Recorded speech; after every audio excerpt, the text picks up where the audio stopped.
Binibigyan ako ng talino, binibigyan ako ng awards, binibigyan ako ng recognition. Sa loob ng 4 na taon na yon, hindi ko man lang nasukulain yung binigay sa akin ng CAS. This year, sabi nila, bakit ka tumakbo? Naligtad ko tuloy yung partido.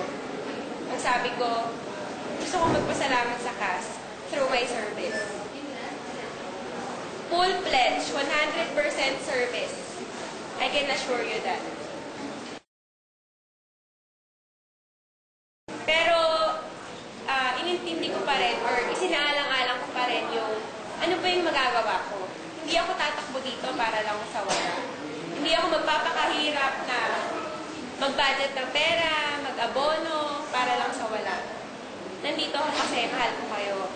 Gusto ko magkaroon, gusto ko yung mga platforms namin may papatupad para sa inyo, para sa mga estudyante, para sa lahat. Kaya nga, maximum equilibrium ang gusto namin, pagkakapantay-pantay. Lalo na sa atin, hindi naman nakaila na medyo nadi-divide tayo. 203 na nga lang nadi-divide pa sa year level at sa mga society. Hindi ako magdidesisyon ng akin lang na ito ang gagawin natin, ito ang gagawin natin. Sabi ko, lahat tayo. Kasi team tayo.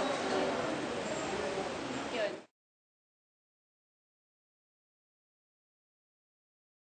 Unang-una, transparency. Sabi nila, bakit transparency na naman? Stereotype platform lang yan. Lagi na lang yan. No. Kasi nami-misinterpret natin ang transparency. Minsan, lagi lang sa funds. Transparency ng funds. By this time, lahat ng nangyayari sa CAS, malalaman nyo. Yun nga, kung ano nangyayari sa CAS, sino nakapag-uwi ng ganitong karangalan, ano na yung na-envy niya.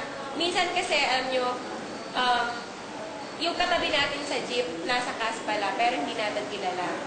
Yung mga ganong bagay. So, transparency in a way na throughout our position, throughout ng panunungkulan natin, makikita nyo talaga kung ano yung ginagawa ng council.